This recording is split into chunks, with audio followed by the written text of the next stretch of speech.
திருவம்பாவையின் நிறைவான 20வது பாசுரத்தை இன்று நாம் சிந்திக்க உள்ளோம். போற்றி அருளுகளின் ஆதியாம் பாதமலர் என்று தொடங்கும் இந்த பாசுரமானது 8 வரிகளில் 7 வரிகளில் சிவபெருமானின் பொற்பாதங்களை வர்ணிக்கும் விதமாகவே அமைந்துள்ளது. போற்றி அருளுகளின் ஆதியாம் போற்றி அருளுக நின் அந்தமா செந்தளிர்கள் என்று முதல் 2 வரிகள் கூறுகின்றன. ஆதியும் அந்தமும் இல்லாதவன் சிவபெருமான் என்று தொடங்கும் முதல் பாசுரத்தில் இருந்து 20வது பாசுரத்தில் போற்றி அருளுகளின் ஆதியாம் பாதமலர் என்று அவருடைய திருவடிகளையே ஆதியாக குறிப்பிடுகிறது. போற்றி அருளுகளின் அந்தமா செந்தளிர்கள் என்று அவருடைய பாதங்களை அந்தத்திற்கு ஒப்பிடுகிறது.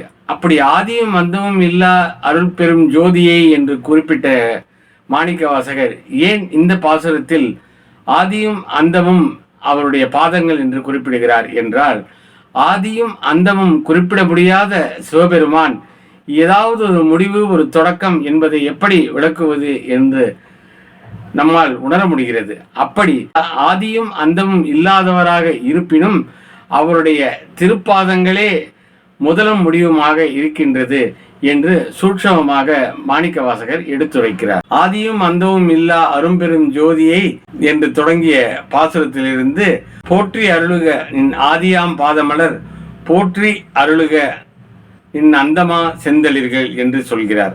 அதற்கப்புறம் போற்றி எல்லா உயிர்க்கும் தோற்றமாம் பொற்பாதம், இந்த உலகத்தில் உள்ள எல்லா ஜீவராசிகளும் 7 உலகங்களும் யாவற்றிற்கும் காரணமாக இருப்பது அவருடைய திருப்பாதங்களே.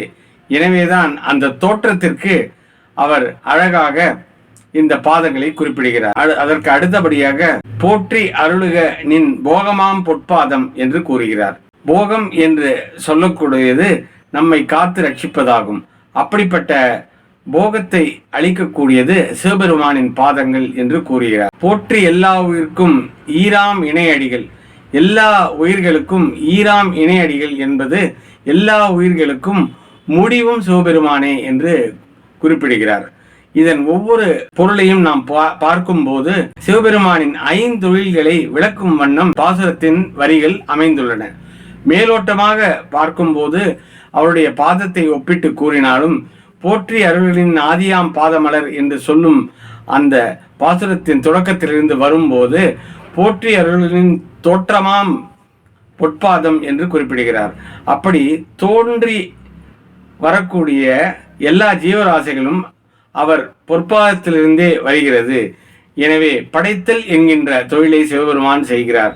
அடுத்தபடியாக காத்தல் என்று சொல்லக்கூடிய 2வது தொழிலையே அவர் போகமாம் பொற்பாதம் என்று குறிப்பிடுகிறார்.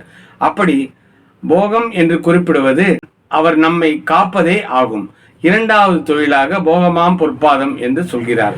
3வது தொழிலாக இருப்பது அழித்தல் என்பதே. ஈராம் இணையடிகள், அவருடைய 2 அடிகளும் அழித்தல் என்னும் தொழிலை விளக்கும் வண்ணம் ஈராம் இணையடிகள் என்கின்ற வரி நமக்கு விளக்குகிறது. அடுத்து போற்றிமால் நான்முகனும் காணாத புண்டரீகம் என்று ஒரு வாக்கியம் வருகிறது. இதன் மேலோட்டமான பொருள் பார்க்கும்போது சிவபெருமானின் அடிமுடியை காண முடியாது அன்னப்பறவையாக மேல் நோக்கி சென்ற பிரம்மாவும் பாதாள உலகை வராக வடிவாக சென்ற விஷ்ணுவையும் குறிக்கும். ஆனால் போற்றிமால் நான்முகனும் என்று சொல்லக்கூடிய மகாவிஷ்ணுவும் பிரம்மாவும் காணாத புண்டரிகம், புண்டரிகம் என்பது தாமரை மலர்களை குறிப்பிடுகிறது. அப்படிப்பட்ட தாமரை இதழ் போன்ற அழகான பாதத்தை கொண்ட சிவபெருமானின் முதலையும் முடிவையும் அவர்களால் காண முடியவில்லை என்பதையே போற்றிமால் நான்முகனும் காணாத புண்டரிகம் என்று. எனவே காணாத என்கின்ற வார்த்தை இந்த புராணத்தோடு ஒட்டி வந்தாலும் மறைத்தல் என்று சொல்லக்கூடிய அந்த தொழிலில் 5 தொழில் ஒரு தொழிலையே காட்டுகிறது.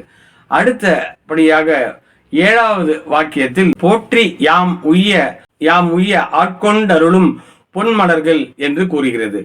எனவே அந்த அருளுதல் என்கின்ற பணியை அந்த பாதங்கள் செய்வதால் இவ்வாறாக போற்றியாம் உய்ய ஆட்கொண்டருளும் பொன்மலர்கள் என்று அவருடைய பாதத்தை விளக்குகிறார்.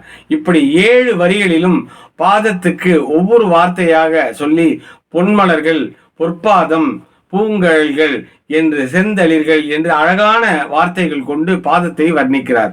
அப்படி மார்கழியோடு இதை ஒப்பிட்டு பார்க்கும்போது நமக்கு மேலோட்டமாக போற்றியாம் மார்கழி நீர் ஆடியலோர் எம்பாவாய் என்று முடிவான வரி கூறினாலும் உண்மையில் அது வெறும் நீராடுவதை மட்டும் குறிப்பிடாமல் 5 தொழில்களை செய்து இந்த உலகை காத்த அருளக்கூடிய பெருமை சிவபெருமானுக்கு உண்டு என்பதையே இந்த 20வது பாசுரம் முத்தாய்ப்பாய் விளக்குகிறது.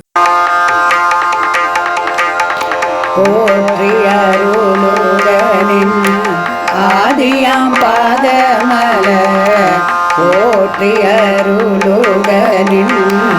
ஆதியாம் பாதமலர் போற்றியருளுகனின்